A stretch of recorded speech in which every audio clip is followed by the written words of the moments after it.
Yep, a lot of people are house poor, and a lot of them are not discussing it. And maybe they're not discussing it because the alternative is to be rent poor. And they would prefer to be house poor before they become rent poor. Because there's a lot of people who are renting and they are struggling to save. And at the end of their lease, they have no equity or anything to pull for. And before you know it, you're in this cycle where you've been renting for 5 years, and 10 years, and 20 years, and you're still rent poor. So we have to start thinking about the alternative, right? What is the alternative? I don't have all the answers. I don't think everybody should own. I don't think everybody should rent. But we need to start discussing what exactly is the alternative.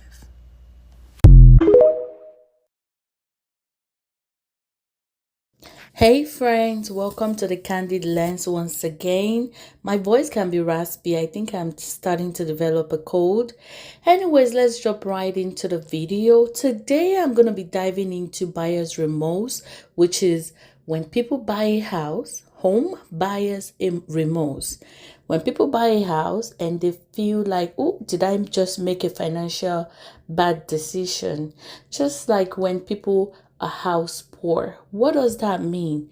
This is when people go ahead and buy a house because they qualify for the house, but they do not afford the house or they cannot afford the house. Now, you buy a house because you qualify because you've had a good job that has been going on for you for like a year or two, and then you have some money saved for you to pay for the down payment, and now you've bought the house and you probably cannot afford the furniture, or you bought the house and then after buying the house there's a breakdown in something, maybe the roof broke down or there's a pipe that broke down or something happened that was unexpected, and now it took all your money and now you cannot even be able to pay for your mortgage anymore, or you're able to pay for the mortgage but when utilities comes by you cannot pay for it, or you're able to pay for everything but you cannot afford food, or you're able to pay for everything, the mortgage, utilities, your car notes, but you're having to work day and night and not even enjoying and relaxing in your home.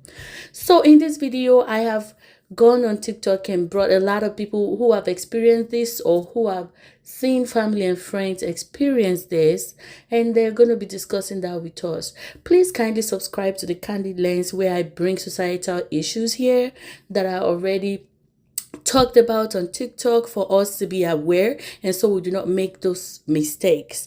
Okay, here are the videos. It feels like we have now entered into an era where if you want to buy a house for the first time, you're going to have to accept being house poor. Being house poor is when a substantial amount of your income, more than 30%, is going towards your house expenses. The average salary for 35 to 44-year-olds in the US is about $63,000. If we're using the general rule of thumb, you shouldn't be spending more than 30% of your gross pay on housing, and that includes all housing costs. Let's say you're making that $63,000 a year, pre-tax, mind you. That means you can afford approximately $1,500 in housing expenses every month. $1,500. That might be doable if you're able to find a home that costs less than $200,000 and your interest rate is about 6%. But of course, guess what the average home cost in the US is right now? It is double. It is $412,000. Let's say somehow you were able to get that 20% down. That means just your mortgage payment on a 6% interest rate would be about $2,000 a month. If you're making about $63,000 a year, that's about 40% of your gross pay. And keep in mind that 30% of your housing costs is inclusive of all housing costs. What people forget is when you buy a home,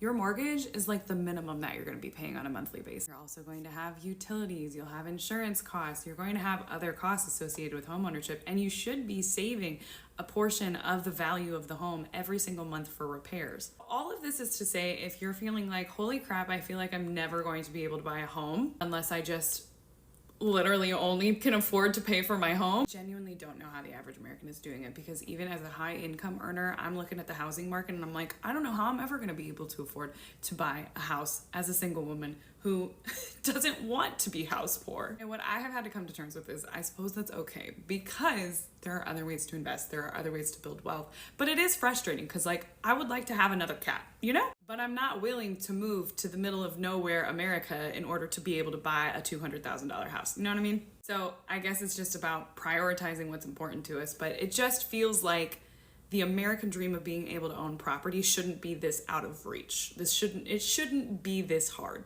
to be able to buy property.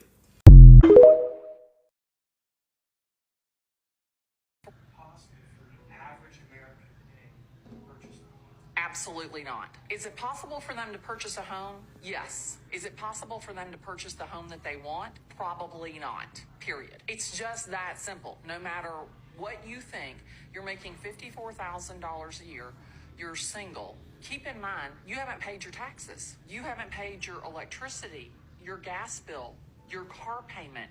You haven't put gas in your car. What is the expectation that the average Bobby and Susie, the average Joe, the everyday buyer can buy on $54,000 a year? There's a house for sale in Smyrna. It's $184,000. You couldn't walk in and live in it. So if you're Handy Harold, yeah, maybe you could make that work. And that's not a bad idea. To me, I don't think that the average person, single, can buy a house. And studies show, especially for the single male, that it's very difficult to achieve homeownership. That's why the majority of single people living in a home are women.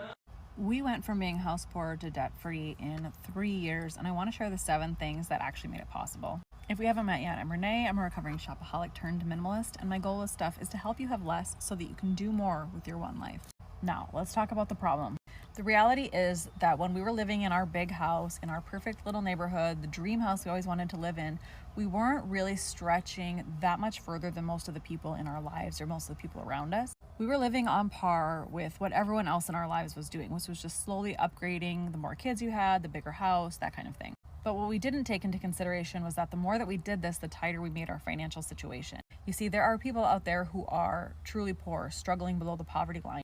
And then there are people who continually keep themselves poor through their habits, and we were those people. When you are that person, you are incapable of helping yourself, and you're incapable of helping anybody else because you're actively working to keep yourself poor. Now, your mindset has a lot to do with that, but the first thing you have to do, of course, is acknowledge the fact that you are headed in a bad direction. For us to take the time to realize that our upward trajectory, the lifestyle that was approved of by everybody else, was not what we wanted, was a really tough realization because it brings on a lot of other things, but I'll get to that. If you are in a bad financial spot and you are the problem, you need to acknowledge that you're the problem and start looking at your finances. I know how gross it can feel to open up your bank account because you know it's going to be zero, but the only way to stop having that same recurring pattern happen, the only way to stop opening up your bank account and seeing that there's no money in there is for you to look at it and figure out what to do to change it. Next up, we had to set goals that were bigger than stuff. Previously, before, it was like, ooh, that new car, ooh, that upgraded house, ooh, I want that new outfit. It was just always about the things and the next thing that we could buy because it seemed like that's what everybody else around us was doing. Instead, we had to set a bigger goal. Now, because when we moved into our big house, our family started to fall apart. Our marriage started to struggle because we were struggling more with finances. They always said that finances was one of the biggest things that causes divorces, and I was working so hard to make sure that didn't happen that I just wasn't even talking about our finances at all. But it can still be a secret killer. Just because you're talking about it doesn't mean it's not a problem. So the goal we set with ourselves was to get back to that happy family that we used to be. I am not joking when I say that I married my best friend, but when we moved into the bigger house and were struggling more with finances, we barely spoke to one another. So I felt like I lost my husband and my best friend. Our big goal was to let go of the stuff, simplify our lifestyle so that we could get back to having one another. A lot of times people think improving your finances is just about learning and understanding money, when in reality, there's a lot of heartfelt goal that needs to go into it and a lot of your mentality. As soon as I put my focus on fixing my family, I was willing to let go of anything and everything that was holding me back, financial stuff included. This naturally led to number 4, which is reducing the amount of money you spend on things that don't align with your goal. What don't you need to get there? For me, that was basically nothing. I basically didn't need anything. And people say this all the time, right? Oh, if my house burned down, I would just want to make it out with my family. But yet we cling to our things so often. I was willing to let go of absolutely anything as long as it meant I could get back to that family. Number 5, you're going to have to let go of your ego, because when you're working to shift your lifestyle and live in a way that not everybody else around you is, it's going to bring up a lot of discomfort. You're going to feel weird. People are going to think you're weird, and you have to be willing to not care. Number 6, downsize, declutter, and do it again. If you are living above your means, working to downsize, simplify, cut back, reduce in any way that you can will help you feel like you're not constantly sinking. and then you're actually able to make headway. Oh my gosh, my dog got in the kiddie pool. I left it outside hoping he would go in, and he did. Anyway, lastly, do not get back into the hole that you were previously in. Our minds will do so much work to keep us stuck in the same cycles that we are used to, even if those are bad cycles. So, once you go through the process of learning to better understand your money and simplify your life, work to avoid ever getting back to that place. If you want to read more about all these things and how we made them happen, you can check it out on my Substack.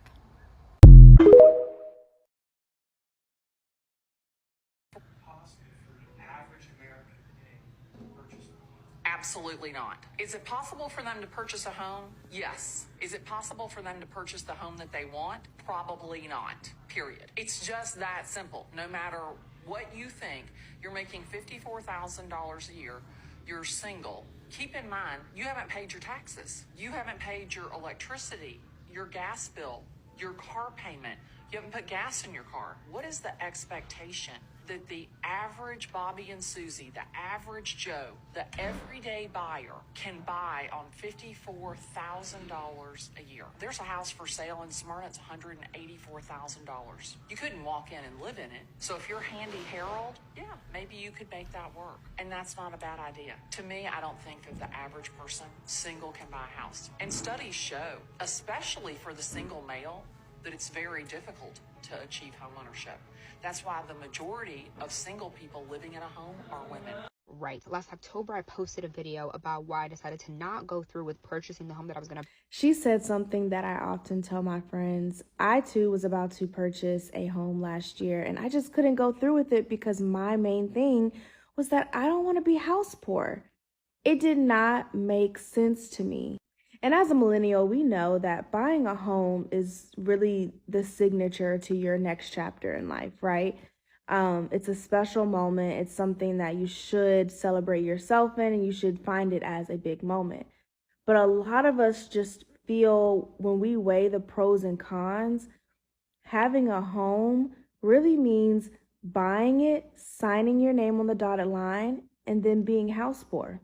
And yes, I'm someone who believes you should not live above your means and consider, going to a place that is more affordable, but I live in the DMV. This is how people get into trouble. It's called being house poor. They spend too much on a house. They don't anticipate the phantom costs, all these hidden costs. And suddenly they wake up one day, they go, why do I make $75,000 or $150,000 and we can't afford anything? Why can't we save anything? And they agonize over our spend at Target and, we're spending too much on bread. It's not that. It's typically the two things people overspend on way too much, which is housing and cars. And so when it comes to our finances, I want people to take control. I want you to stop worrying about the price of an extra appetizer. That's irrelevant in the grand scheme. It's these big things, your house, your car, and your investment fees that really move the needle.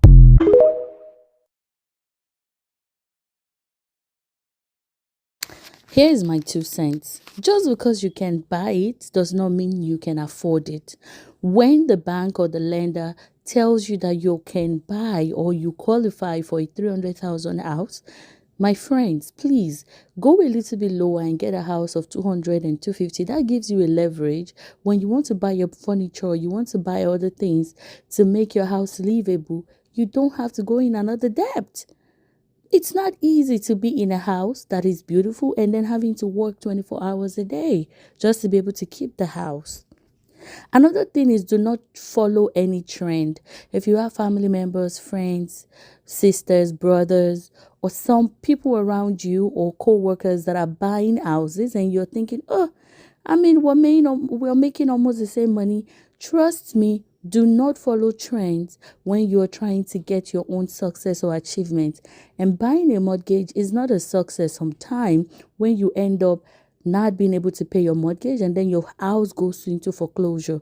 So friends, this is just my own 2 cents. If you have any comments, please put it in the comment below. Let's discuss. Let's be respectful. I will be watching out for your comments and I'll be replying if I see anyone that I need to reply or give my 2 cents on. Thank you for watching. I appreciate. Kindly subscribe to this channel where we're going to be bringing you more info on societal issues. Bye.